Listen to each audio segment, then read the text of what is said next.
Hey YouTube, this is Southern Prepper 1. No, we're not going to make birdhouses. What I'm going to show you is some security elements that I use on my homestead and my property. Very leery about talking about it because it's definitely OPSEC. It's OPSEC for my family, my security for my family, my property. But I'm going to show you some stuff on the table here. I'm not going to go outside and show you actually any sensors on the property just because I don't want to give anything away. But you can still get a lot out of this. Security is a big deal now. Break-ins, burglaries, and it's a big problem in the city or in the country or the suburban area. So you can use this device, this product, for any location. You just have to tailor it to your needs. This is an excellent product for preppers because it is a security system that does not really take grid power. Yes, the base unit takes grid power, but it's such a small amount that you can definitely use a small inverter and power it that way, or you can use the handheld walkie-talkie and not go with the base unit. So if the power grid goes down, this will still be very useful for us. And when you talk about security, do everything else. This is just another layer of your security protection. You might go with fencing, you might go with signs, you might go with a large dog, you might go with developing a community watch program, you might go with developing relationships with your neighbors that when you're gone they'll make sure when they drive by they'll check on, make sure everything's okay. But this is the Dakota alerts. I'm using them here. I have friends that are using them. They're an excellent product. I just ordered a bunch more sensors, and this is the sensor ordered from my buddy Robert at JRH Enterprise. And I will be ordering some more just because I want to finalize my security plan. Now granted, I do not have all my alert sensors out at one time. I have some held back, and in a worst case situation I would put them out to really give me great protection. But I'm pretty comfortable what I have that I use now. There's some hindrances to using these. Yes, deer will set them off, dogs will set them off. But in a survival situation, if a deer set one off, you might get dinner, so it might not be a bad idea. But these are just another tool or combat multiplier or an enhancement for your security. They work great for me. I love them. They are another set of eyes and ears at all times, and they're very cheap.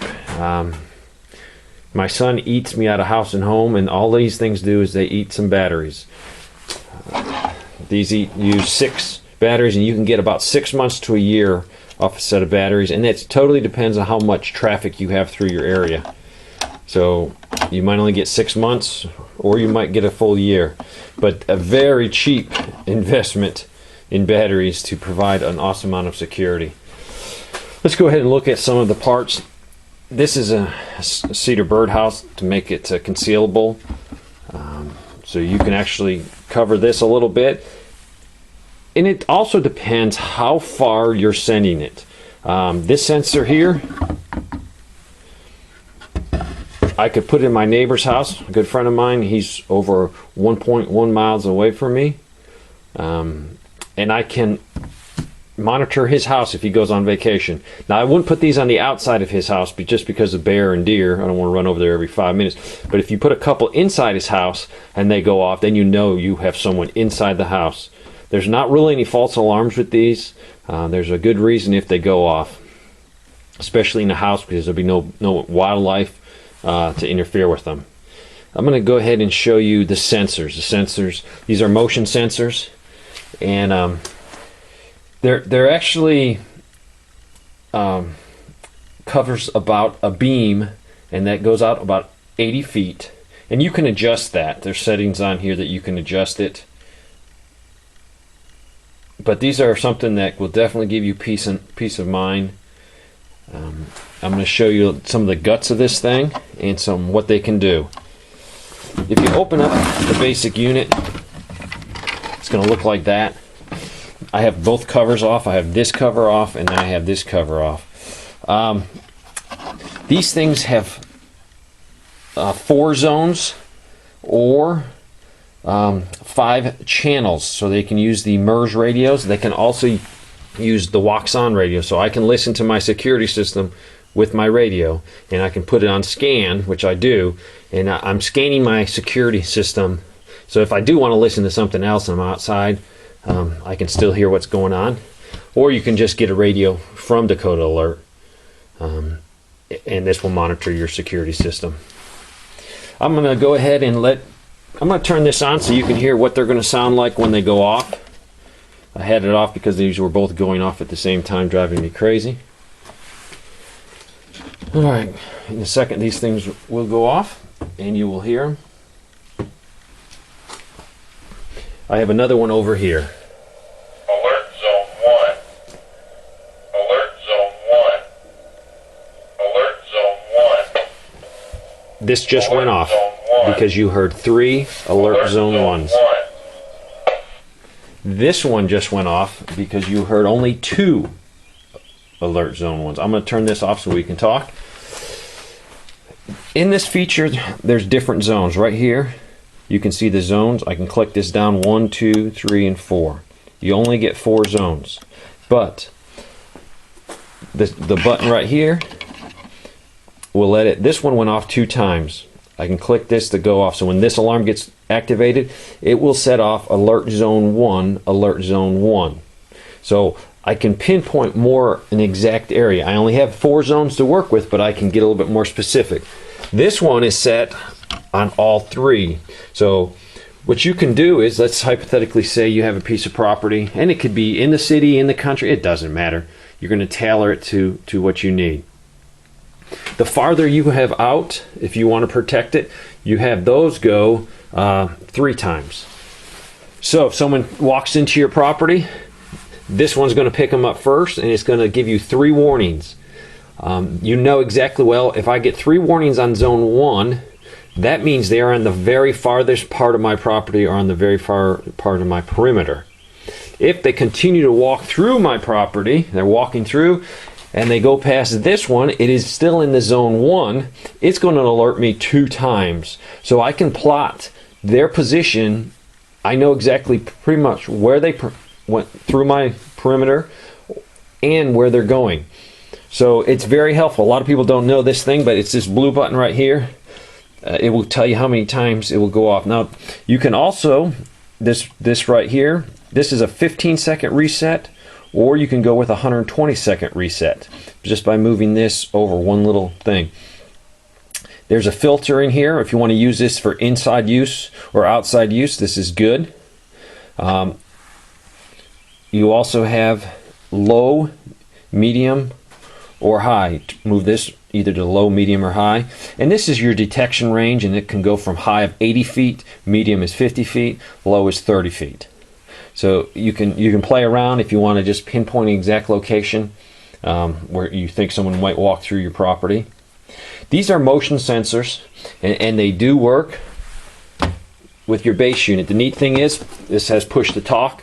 So let's say you have one of the Ocean radios, you can communicate with the base unit. Say you have one of the handy talks, MER handy talks that work with the system, you can communicate with your walks-on, you can communicate with your base. The neat thing about the base is I can leave my base on. I have multiple bases. I have a base in here, I have a base in the house. So no matter where I am on the property, if I don't have a walkie-talkie on me, I can still monitor my whole security system.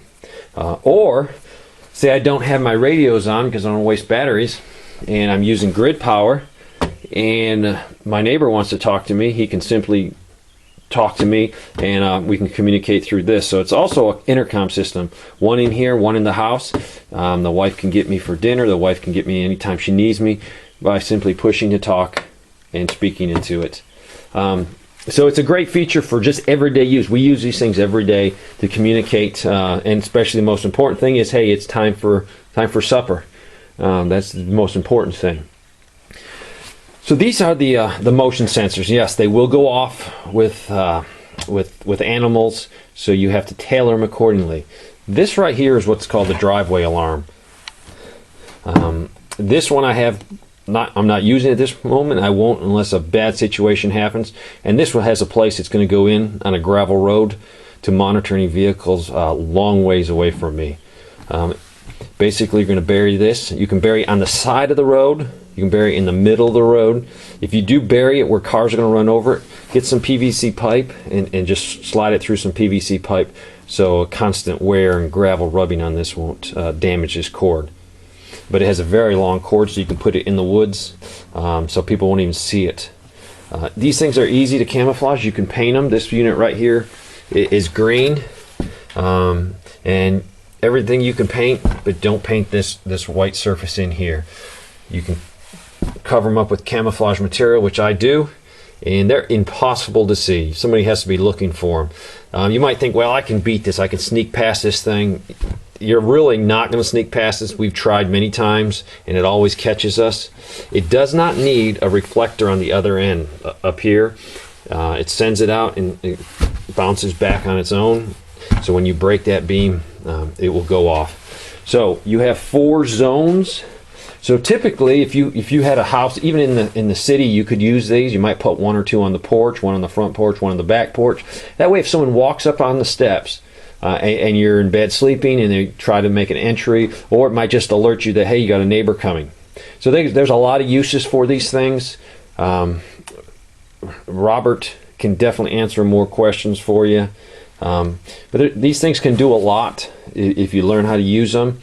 And you can actually track someone if they come on your property by using the amount of times that alert goes off. So I would put the 3 alerts on the farthest point, just because if you're sleeping, you want to wake up and you want to hear exactly what zone went off. And if you only have it go off 1 time, you might not hear it. But going off 3 times, even in a dead of sleep, you'll catch that last zone number going off, and you'll know exactly. So if someone does walk on your property, you can actually track them in that zone. So you can put zone 1 on the north and then just, assign cardinal directions, or you can do something different.